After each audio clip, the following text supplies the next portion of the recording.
Now you kind of spoke on being a promoter and being a booking agent. Like, what is the difference? Do they kind of overlap, or are they, separate? I mean, a promoter buys shows, a booking agent sells shows. I think that's the difference. And I mean, I really got my start on that side of the business, buying shows. So I was buying shows in a market just outside of Toronto, excuse me, and then I started buying shows in Toronto and local markets. And then once I started going out on tour as an artist, I started meeting all the promoters. Then I started meeting all the dope boys in the city. Then I started meeting whoever was just really popping in that city, or whoever's out. You could just see it. Every city. That's the funny thing. People are always like, "Oh, my city sucks," or "My city's just it's whatever. I like this city better." But it's funny because every city's the same. Every city got the same makeup, same type of people, people doing the exact same thing as other people. So you can really get a lay of the land, and like I'll go on tour and just meet everybody. And then I started putting bugs in people's ears. And then I just started making contacts across the country, more or less in Canada. And now it's like, I'm booking with my company. I'm probably booking 350 shows, 400 shows a year, maybe more this year. I don't know because the year's not done. But um, we're booking so much stuff now because we have, the casinos, the venues, the event centers, the stadiums, the whatever it is. So we're really going after everything in this. I still buy shows. I definitely still buy a lot of shows, but I sell way more than I buy. Man, that's what's up. That's what's up. Let me see. I gotta ask you about a couple more tracks. Now you got the joint with Jim Jones. What was that like working with El Capo, the failed joint? I mean, that was a really weird time. That was like right when COVID hit. So it was kind of crazy. Like right before Jim, I feel like I'm the one that started that shit with Jim with the quarantine studio shit he did in a way, because I did a feature with him, and then I paid him to shoot the video over there. But we couldn't cross the border because I wasn't vaccinated. So we had done this whole play, and then immediately after that, he just turned. I mean, his hustle is ridiculous. I can't take credit for the work he put in, but I feel like I was right there at the start before he did like those.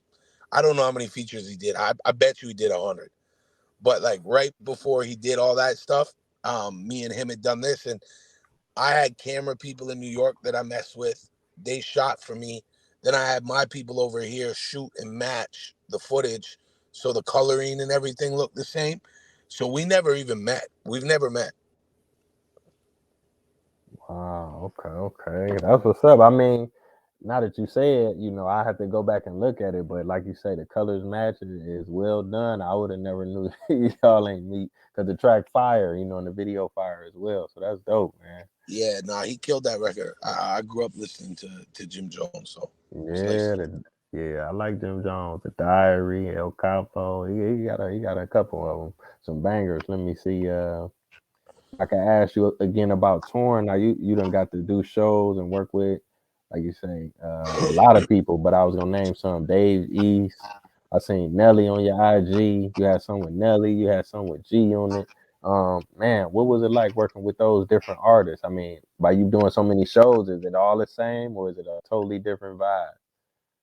I mean, every working with everybody is mad different, bro. Like every artist is their own beast, if that's the right word. Some people I get along with really well. Some people, you don't like. You know how they say like sometimes you shouldn't meet your idols. Hmm. So sometimes it's like that, but not too often. But everybody's different. Everybody's mad different. I mean, I get along with Tony Yale really well, and Hmm. he brought me around 50. Me and Yale did like 25 shows together, and then Yale Wow. brought me out. I did Yale's first solo tour ever in his whole career. I put Wow. that I put that together for him in Canada, with my company, and then Yale brought me out on the 50 dates. And I just honestly, I was like a fly on the wall. But being around 50, even like just listening to 50 talk one day for like 2.5 hours in his dressing room before he went on stage, like you can learn more with that man in 2 hours than I probably learned from.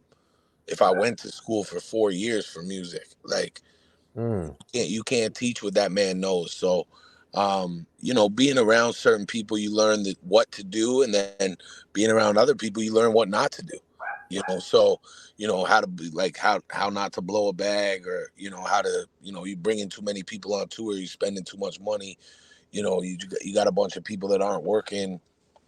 You're basically paying people not to do a job. Like, you know, there's all these different things that you can really learn from being on the road and being around people. So Yeah, big shout out to Fifth, man. Icon. Yeah, he definitely be sharing a lot of game, and I'm appreciative for that. I mean, he dropped so many gems. I just can imagine, you know, if you can get them unfiltered, uncut, right before a show.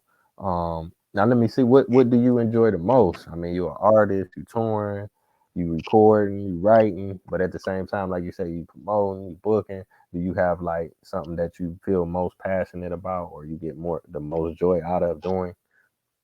yeah, I mean, it's definitely being on stage. I wouldn't even be a promoter or own an agency if it wasn't about being on stage, because sometimes I feel Hmm. like you got to work 23 and a half hours in a day just to get that 30 minutes on stage. Like Wow. that's something I live by. And it's like, you know, being what they would consider a white rapper at the time I came out from Canada, not really from the city, from like the suburbs, you know, it was really hard to strike an opportunity.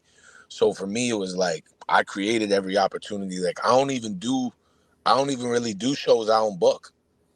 Like that's how serious it's gotten for me, because you know, I'm not gonna sit around and lie. If I was to tour by myself, I could tour Canada by myself easily, but I'd be doing like 300 cap rooms, 500 cap rooms, 400 cap rooms, 20, 30 shows in a run. But I could go out with Nelly, I could book Nelly, go out on the tour with Nelly, buy the tour, buy the show. I could do any of those things, and that's a lot different than performing in front of 300 people. The bag's different, the vibe's different, the amount of people's different, you know, the response is different.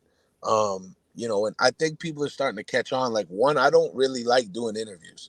Two, I don't like telling everybody exactly what I do, because I feel like you're giving it away. So I think people are becoming really privy to a lot of this stuff with me now, because my DJ is very vocal about what I do, and we've become kind of more vocal about what I do. It's almost like a rollout at this point. It feels like it, at least, where we're talking more about what I do behind the scenes, and you know how much I'm really contributing to the music industry. So I feel like those things together, like when you tell 5,000 people, and it's not me saying it, when you tell 5,000 people we just did it at the Nelly show, you know, Peter Jackson's the reason you got Nelly, or Dave East got into Canada because Peter Jackson got his paperwork right after 10 years of other people messing his paperwork up.